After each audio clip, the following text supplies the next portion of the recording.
We are exploring the Four Corners region of the United States in an RV. This is day 2 of our adventure.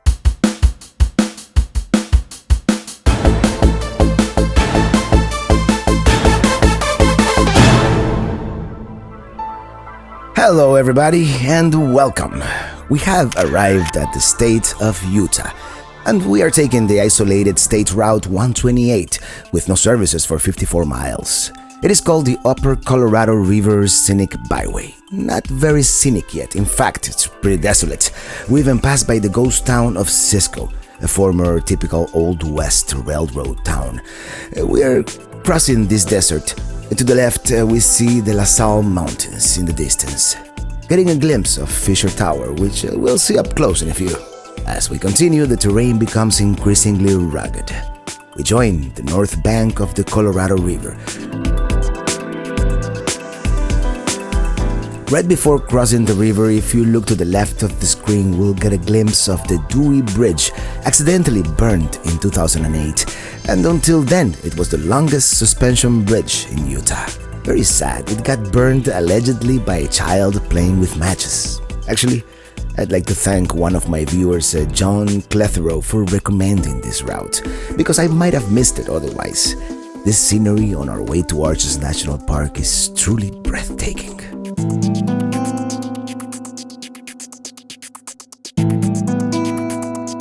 Here we stop a few minutes by the river to admire this view of the Fisher Towers and the mountains in the distance.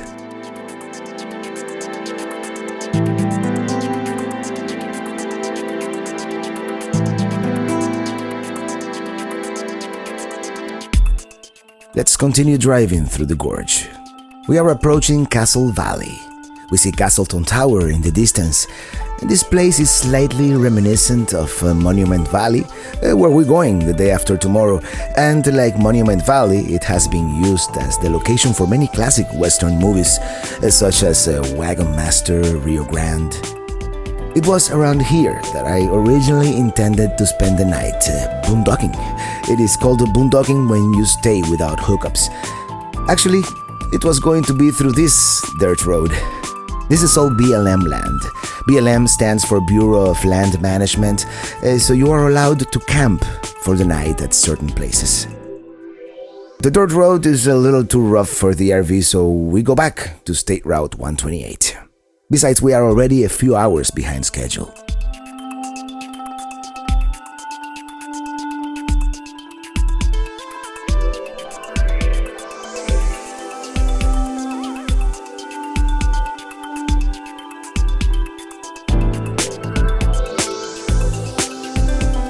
Stop one more time to take a few pictures. I just can't help myself.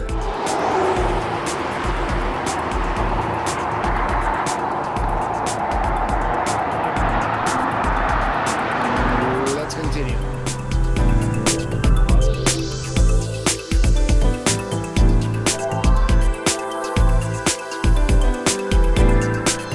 A couple of miles down the road, we reach US 191.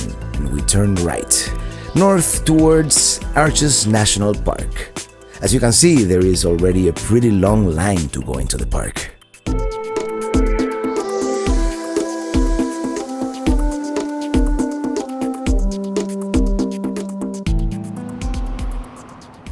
As soon as we enter, we are greeted by all these unique rock formations. We stop at this viewpoint to admire the beauty of this place and to see this view of the Moab Fault from above.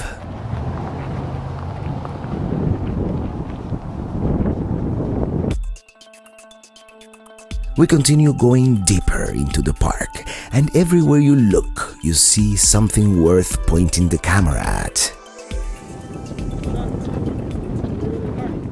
We stop at this place called LaSalle Mountains viewpoint, but pardon my French, screw the LaSalle Mountains. My goodness, look at this valley! This in front of us is called the Organ, to its left the Three Gossips.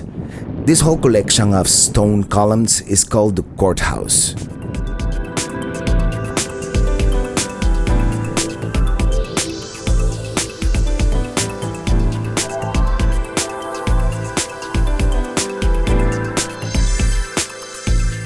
We continue driving along the scenic drive, and although we would like to stop at every single viewpoint, we have one main attraction in mind. Towards the far side of the park, towards the east, this is one of those places where the camera just doesn't do it justice. It is impossible to capture the grandeur, the magnificence of these massive rock formations. We pass by the petrified dunes and the Great Wall.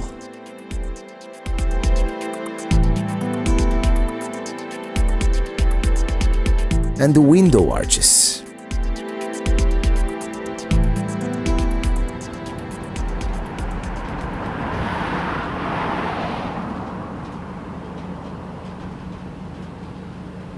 Of course, we must make a quick stop by the Balanced Rock, one of the most well-known formations of this park. It looks like it is about to tip over, but trust me, it's been there for a long time. We continue and eventually make a right. This is the main attraction of the park, so the parking lot is not surprisingly very crowded.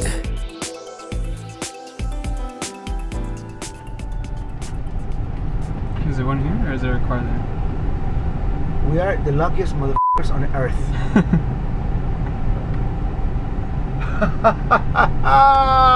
So lucky to find that spot. It was meant to be. We are hiking to the Delicate Arch.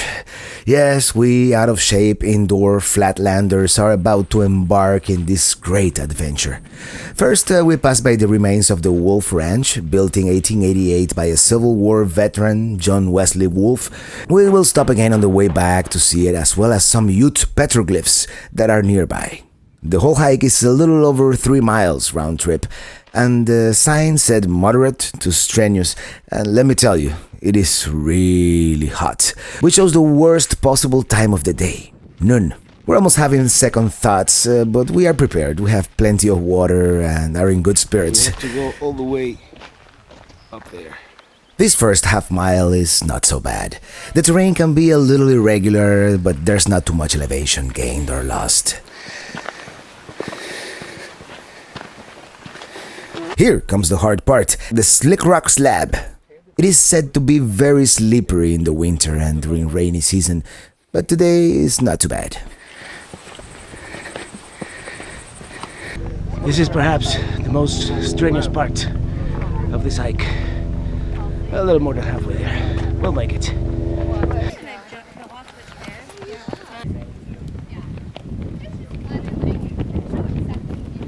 We see the LaSalle Mountains on the way up.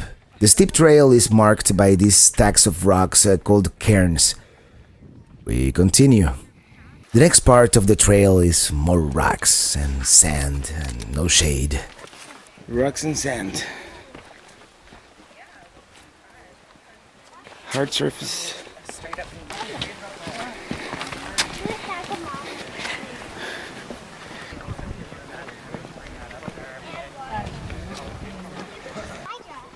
Where's Adam? I don't know where Adam is. Eventually, we reach this section along this ledge with this wall to the right and the desert to our left. A little scary, but the trail is wide enough, so as long as we play it safe, I think we'll be alright. As we pass the frame arch, we know we are almost there. This is not it. My goodness, look at this great sandstone desert landscape.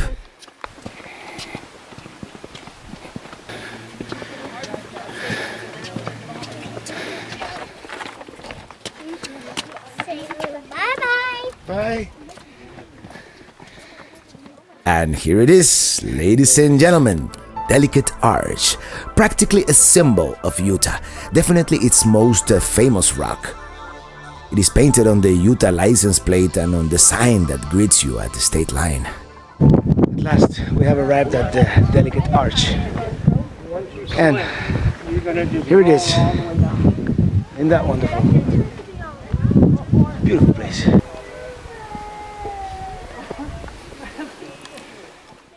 I lay down under the arch for a few seconds to cherish the moment, if you will. Okay, it's time to head back. Okay, let's head back down. But let's stop by the window arch first. And here I am. Here I am at the double arch. This is another great view. I have no idea how I'm gonna get back down there. Beautiful. We'll see. The good thing about the return trip is that we are going mostly downhill. Down and then we go.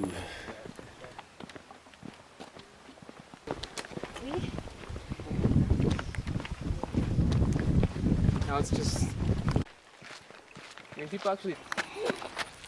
Okay, let's check out the petroglyphs now. These are historic Ute images depicting men on horseback, which were introduced by the Spanish.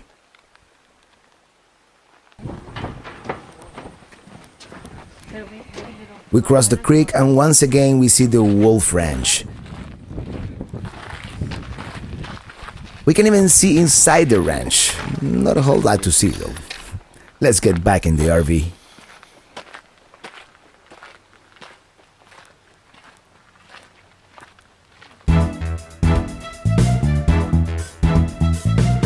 We continue along the scenic drive towards this area called the Fiery Furnace, a natural labyrinth of narrow passages between sandstone walls and a very difficult hike.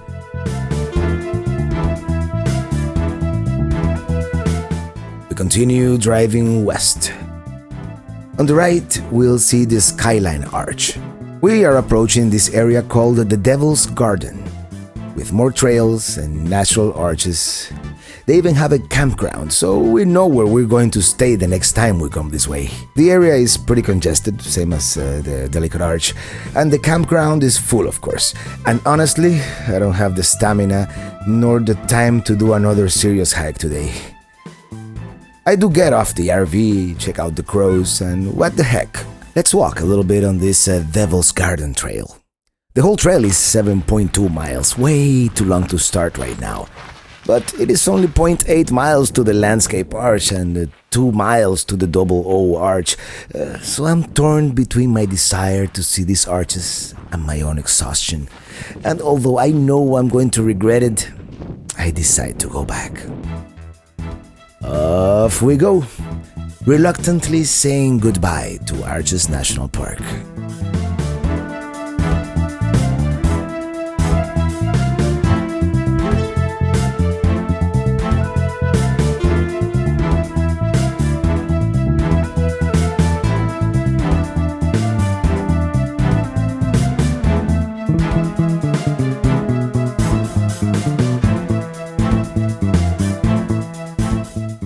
We stop for a few minutes by the Fiery Furnace trailhead.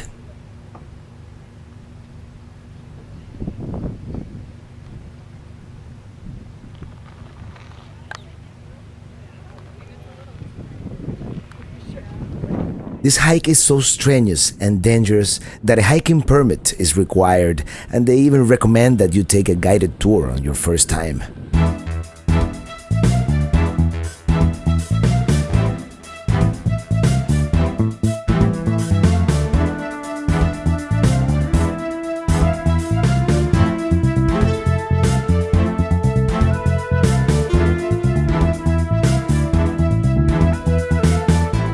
That's it.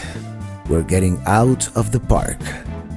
The courthouse towers bidding us farewell.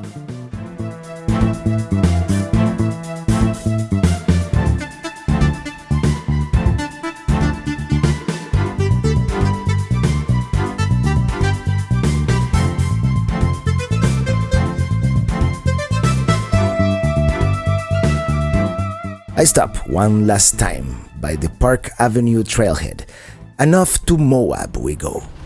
The small city of Moab caters to all the tourists, hikers, off-roaders, rafters, bikers, rock climbers, and all the people who come to visit the two major national parks of the area. Arches, where we just were, and Canyonlands, which we will visit someday, some other time.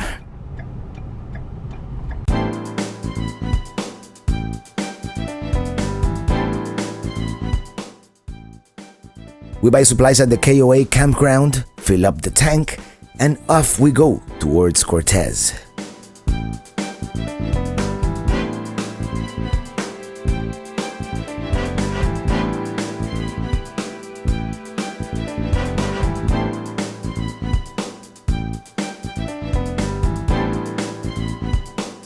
We encountered this arch on the side of the road and naturally we stopped for the photo op.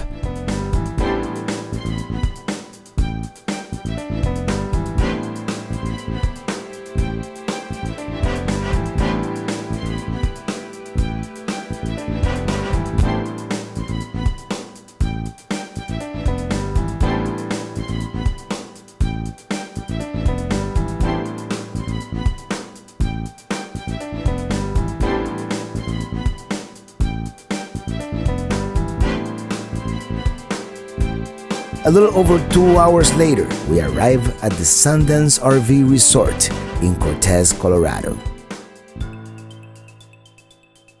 We end the day at this Mexican restaurant called El Burro Pancho. The food is great, the margaritas are perfect, and it feels overall authentic. Tomorrow, we will visit the Mesa Verde National Park, which is nearby, a home to many of the ancient Pueblo people dwellings.